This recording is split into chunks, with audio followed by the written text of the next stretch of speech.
27th of January, Rabbi Levitt, Gemora.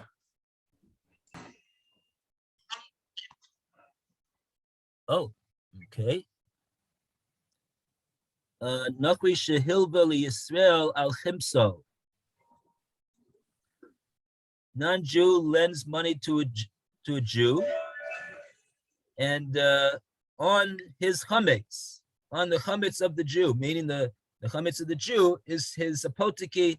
That's what is his. He designates that as the place that the non-Jew can get his payment in the event that the Jew does not pay him directly the repayment of the loan.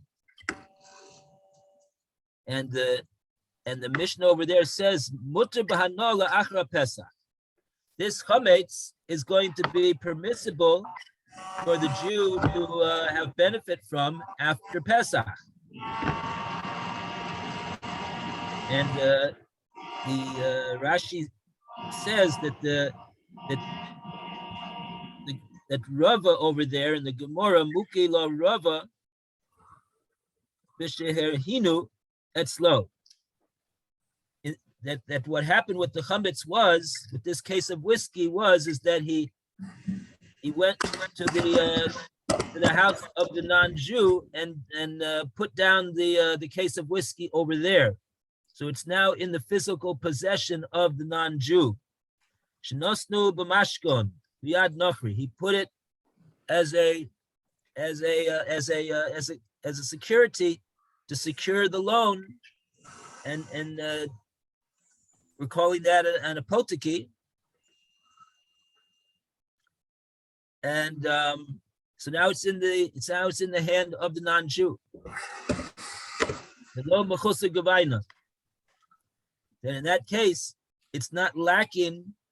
The goy doesn't now have to go into the Beis Din and say, I loaned the money to this Jew and he didn't pay me back, and he promised me that a case of whiskey would be as the collateral, and now I'm coming into the Beis Din to collect the case of whiskey.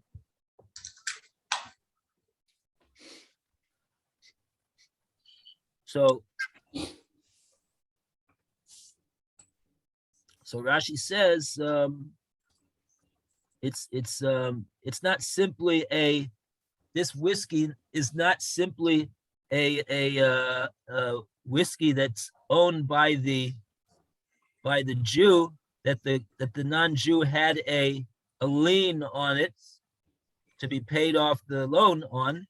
Ella Kanya Mamish. He made an acquisition. He made an actual acquisition in this chametz, so that therefore when Pesach came in, it was already actually it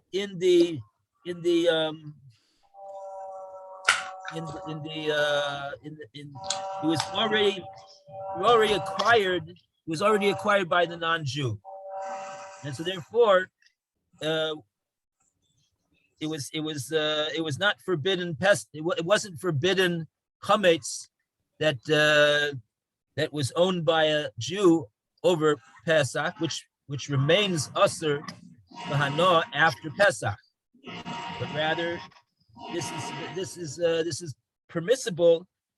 This chametz would be permissible for a Jew to make use of.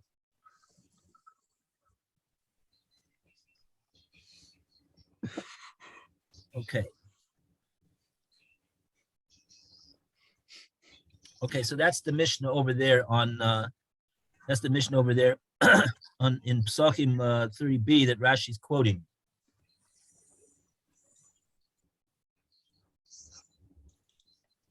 So what exactly do we see over here from this case?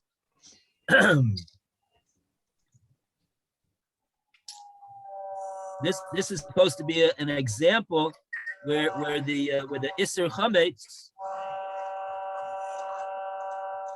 makes the chametz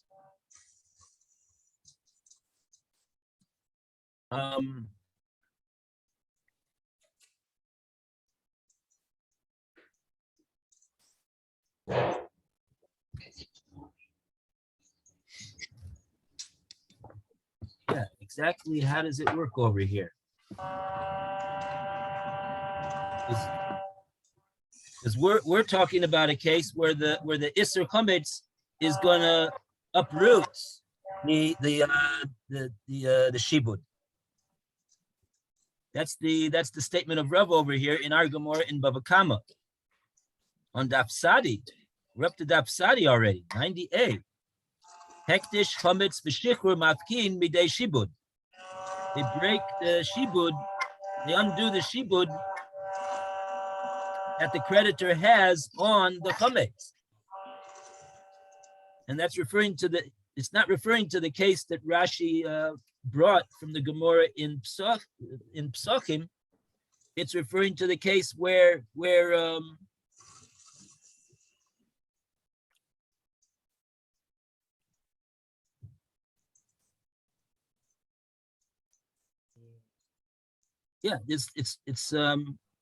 it's referring to the first part of Rashi, the statement of Rava that says that hektish and chametz is mafkin b'dei shibud. That's referring to the first part of the Rashi, where Rashi says that the Jew did not deliver the case of whiskey into the house of the non-Jew, but it remained in the house of the Jew.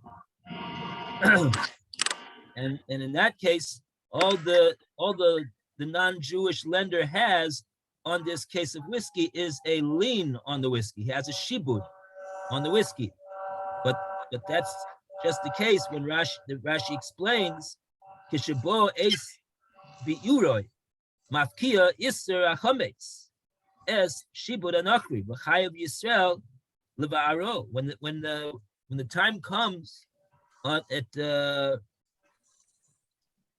Erev Pesach to burn this chametz, and it becomes aser bahano. So at that point, that iser chametz on Erev Pesach is going to be mafkia the shibud. It's going to undo and break the lien that the non-Jewish lender has on this chametz, and then the Jew is obligated to destroy this chametz, and the lender doesn't have any collateral anymore. He still has the right to be paid the loan that he loaned the Jew, but he's not going to be able to get it from this chametz that the Jew designated as payment for him. That's how the Isser Chametz works over there. So that's in the case where the chametz remained in the house of the Jew, and the non-Jew only had a lien on the chametz, but he did not have an ownership interest in the chametz.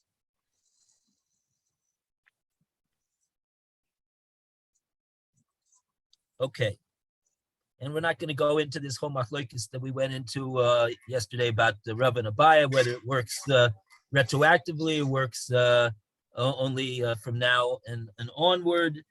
It would seem that in order for us to understand how it's working, we would have to go according to the opinion of Rava that it goes retroactively. It's considered that retroactively the chametz was already.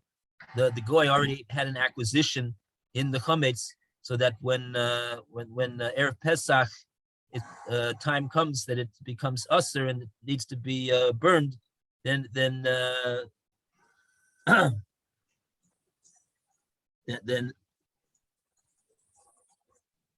so you're getting complicated over here. Here it doesn't ever become the okay, we're not going to, like I said, we're not going to get into that.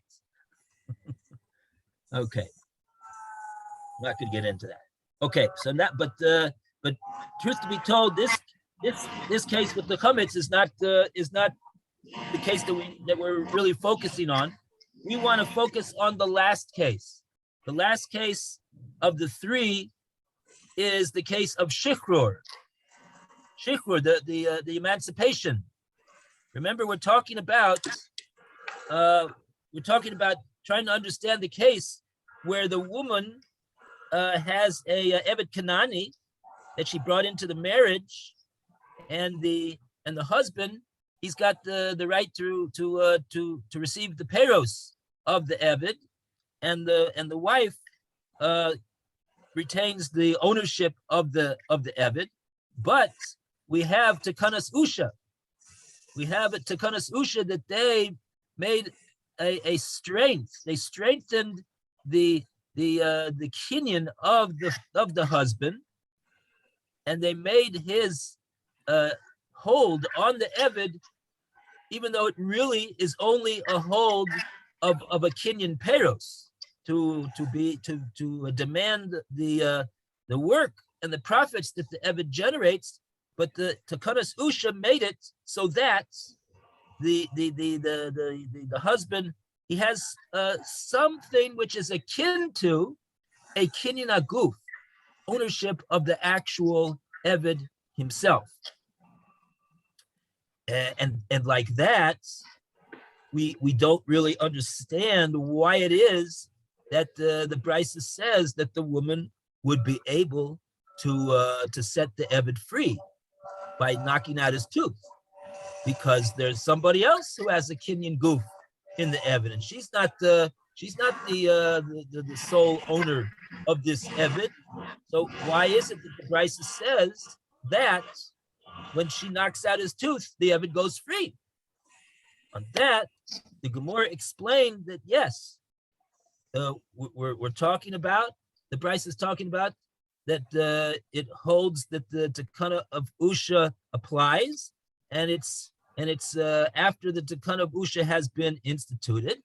But the reason why that would dictate that the wife would not have the ability to set the Eved free. But we're saying that this Brisa holds like Rava, who says that when the woman knocks out the tooth, it's a form of shichrur. It's a form of it's as though she wrote a document of emancipation, a shtar shikra for the Eved, and like that, it's going to the shikra is going to actually break the lien, the hold that the husband has in the Eved, and allow that the woman will be able to send the Eved free if she knocks out his tooth or his right tooth or his eye, whatever it is. Okay, so that's what Rashi is going to explain us right now. So this is the third thing, shikrur, that's mafkin b'dei shibud, that breaks the lien, the hold that the creditor has on the asset that has been designated as okay. So now we're gonna, after all that talking, let's go and read the Rashi. Ibramastil Shichror. Shichror. He also avdo apotikar. Okay, there it is again. There's that word. He designated he made his servant into an apotikar, which is like a collateral type thing. The shichru, and he then he freed him. How low the mishra the that's the borrower is free. Shichru halova. This frees the lova, the borrower, mishichro, from his freedom and his release. The gova is chavo, and he's got to pay with it his debt. From another place. So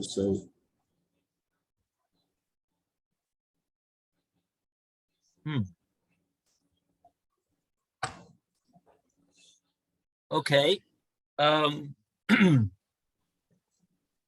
So that's the That's the case that Rav is talking about. In other words, where there was the Eved was made in a potiki, and in other words, the borrower designated the Eved as the place to get for the creditor to get his payment in the event of non-payment of the obligation. And then he turned around the owner of the Eved and was meshakrer. And so what happens? There's two chedushim over here, really. Rashi's pointing out. Tell you the truth, I don't know what the word halova is doing over here. I would have left it out, but Rashi didn't. But even without understanding what that word is doing there, Rashi says mishuchrar. The Eved is freed. The borrower successfully accomplished the emancipation of the Eved, and we would have perhaps thought that he's not able to do that. Why? Because the Eved, the creditor has a, so to speak, a hold on this Eved. He's got that Eved has been designated by the borrower himself as an apoteki. That he said, here, if I don't pay your obligation that I'm obligated to you, you can take my Eved. So that's a certain type of a lien, of a shibud that the creditor has, and we might have thought to say that like that, the loiva, the borrower, even though he does own the Eved ostensibly, but we might have thought to say that he's not able to free him, because in a certain sense he's not the only balabas on the Eved, because the Eved has been designated as an apoteki to pay the creditor, and so it's like he's a shtickle balabas on this Eved. But Rashi tells us that Chiddush number one is that no, the emancipation works. When the lova emancipates the Eved, it works, and the Eved is free. And the other side of the coin is what Rashi says is that gova zeh choivo b'makom acher, and so therefore that will leave the creditor without any right to get the Eved as his Eved, because the Eved is not an Eved anymore. He's a free man. So the creditor will not be able to collect his obligation from this person now, because he's a free man, and the shibud went off. That's how the Eved became free, because the shibud was not there. It was knocked off as a result of the act of shifra, and therefore, what will the creditor have to do? Rashi says he'll have to collect. He still is owed his obligation, but he'll have to collect it from some other property or asset of the borrower.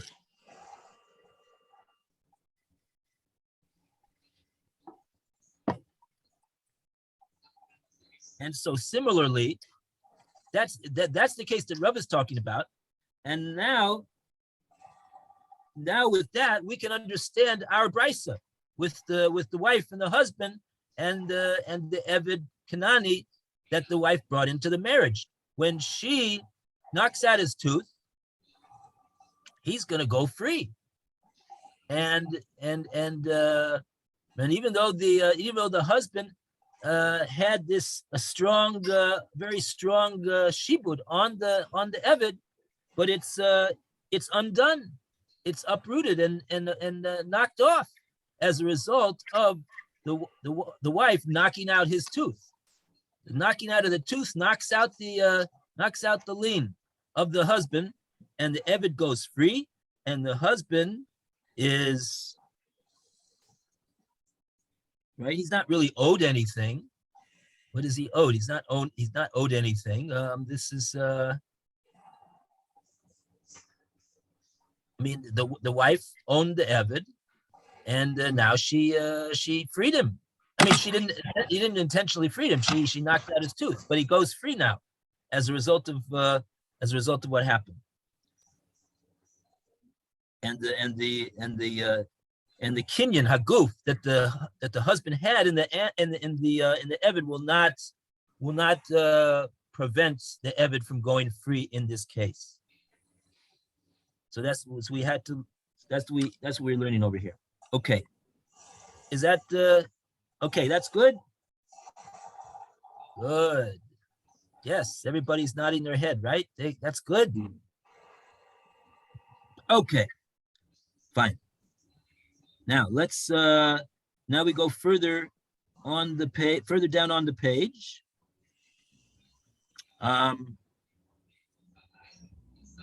Oh, not too further down on the page. We're just now onto the second line of 90a. And the Gemora says, Lema de Rava Tanoihi. Those are the words that we're going to read right now.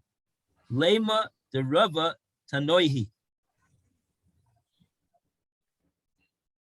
Okay, Roy, you want to read for us, please? Lema de Rava Hanoi Hu. He. Shall we say that the statement of Rava is subject to a dispute among the Tanaim? The Gemara responds, Lo. The Bule Alema is Lahu de Rava. It may be that everyone agrees with Rava's rule. Alamule Mua Givornan Le Shivudo Deval. But here the rabbis strengthened the husband's lien through the enactment of Usha, so it can't be broken through emancipation. And now we come to a third alternative. Do I read that, or do you want to? Let's. Is there a Rashi over here? There is no Rashi over here. Okay. So right. The Gemara wanted to say that the only way that we could explain these two brises, right? One brisa said that the wife is able to knock out his tooth and the Eved goes free. And the other brisa said that no, even if she knocks out his tooth, the Eved won't go free. So what's the Gemara said? Oh, it must be that the two brises are arguing according to this rule that Rava has set down. That one brisa holds that the shikhr does break the shibud of the husband, and the other brisa holds that the other brisa doesn't hold like Rava. The brisa says that we don't hold of Rava. We don't agree with Rava. Rava's we don't say under any circumstances that shikhr, emancipation, ruins the shibud that the husband has. So that's why they say that the wife is not able to send the Eved free when she knocks out the tooth. On that, the Gemara is answering, no. I'll tell you, it could be that both of these two brises agree with Rava.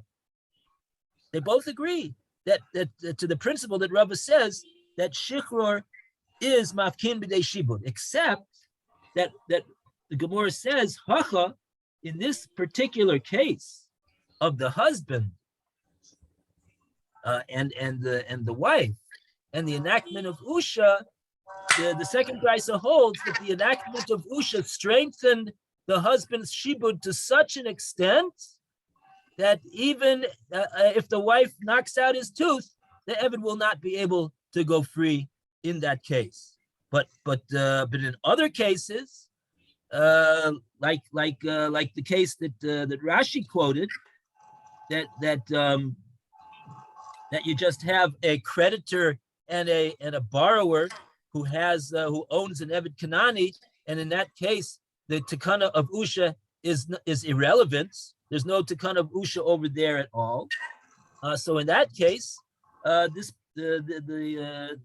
we would agree, says this brisa, that if the Eved is freed, then it works and it breaks the shibud in that case. Got it? Okay. Okay, very good. So now we're going to go to Ibois Ema. Kuli Alma. Now the Gemora is going to say totally the opposite way of explaining the two brises. Alan, would you like to read the next section over here? Sure. A third alternative of Ibor is a more, and if we first say that the whole Elamor lace who Wahoni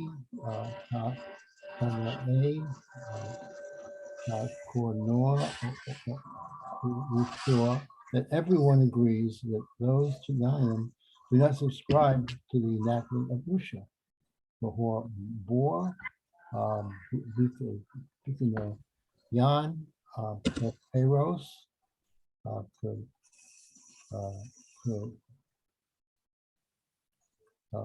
Kinyan, Haguf, Demay, Day. And here they disagree as to whether ownership of the rights to the produce of a property is tantamount to ownership of the property's essence. Right. So that's the third alternative to explain why in one case the wife's knocking out the tooth will set the Eved free, and the other brisa says that it will not set the Eved free. How do we explain? So we say that everybody agrees Kuli Alma Leislahu Lahani Tanoi. Tikanas Usha. The Kuli Alma Leislahu Lahani Tanoi. Tikanas Usha.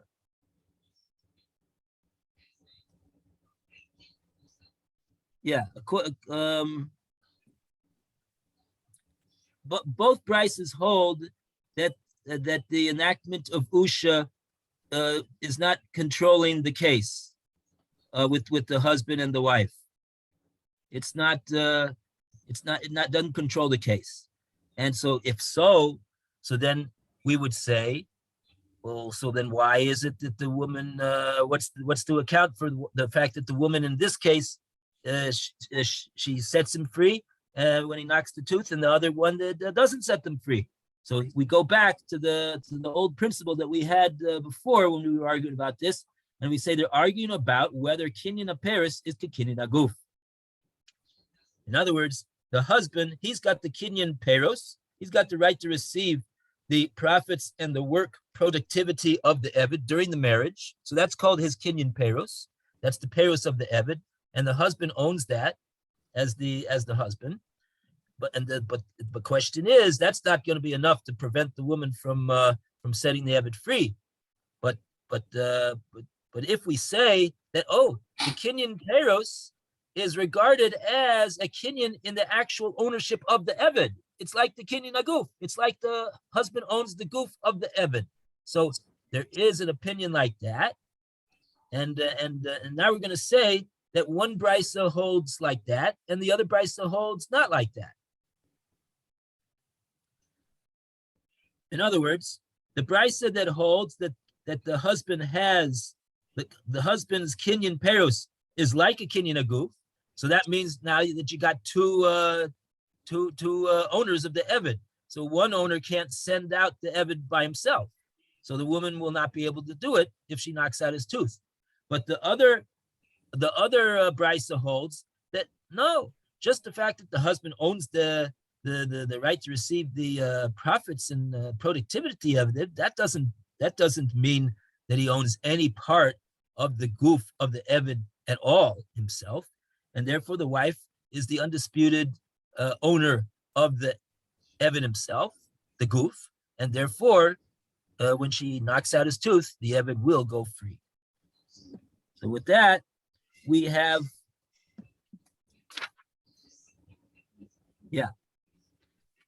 that's what we have so far. And Phil, is Phil here? We need to read a Rashi over here. Leis lehu takanta de usha.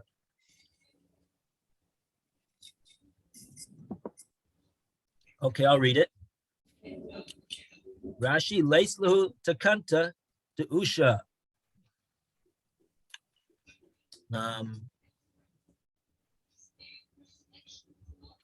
So Rashi says, Vishibude, the Baal, Kishar Kinyan Peros, the Almahu. Right? So if we say that the Brises hold that the Kana of Usha is not does not play a role in this case, so then that will come out, says Rashi, that the shibud of the husband, the lien, the hold that the husband has on the Eved will be no different than any other person who owns the Kinyan Peros in a particular asset. He, as the husband, is in no stronger position than any other person who owns a Kinyan Peros. Well, but Kinyan Peros to Alma pligi, and therefore the explanation for the two Brises disagreeing with one another is whether that mere Kinyan Peros amounts to any ownership interest in the Eved himself. One Brisa says it does, therefore the wife will not be able to set him free. The other Brisa says it does not, and therefore she would be able to. Okay. Now we go to Beplukta Dahani Tanoi.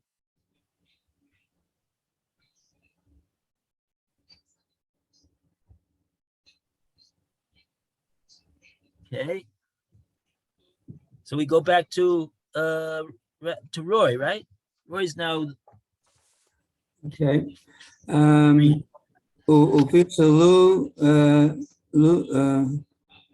Visalugata Dahani Tanoi, and they disagree about the same issue, that is a dispute of the following Tanaim. Titania, or is taught in a Brisa, Hamocha Avador Laha. If one sells his Canaanite slave to another, Ufasok Amo al Manas Sheisham Shenu Shiloshim Yom, and the seller stipulates with the buyer that the slave should continue to serve him for 30 days. Rabbi Meir Omer, Rabbi Omer says, Rishon Yishno Bedin Yom or Yomim. The first one, that is the original owner, is subject to the rule of a day or two if he should strike the slave and cause his death. Mipnei Shahu Tachatov, because the slave is still under his authority.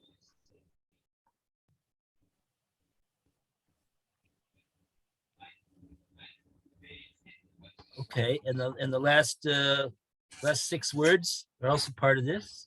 So I've got to turn over. The Gemara interrupts the Brisa to explain Reb Meir's view. Kosovar, Reb Meir maintains Kinyan Peros,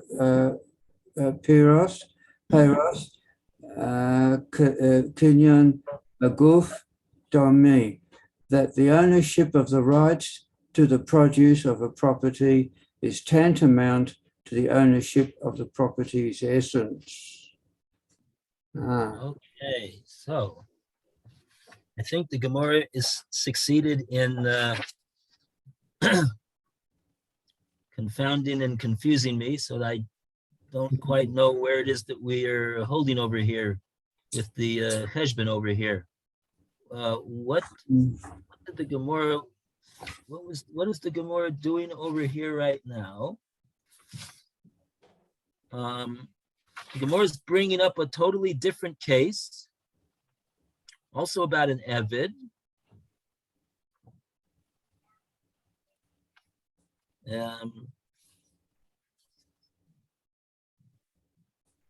It requires a bit of an introduction. You probably have an introduction in your art scroll to this statement over here. The only introduction I've got up here is the Gemara presents a similar dispute. And footnote 7, is that any? No, footnote 7 is only that thus for these 30 days the buyer owns the essence of the slave while the seller retains the ownership of his work. But there's no, what do you call it?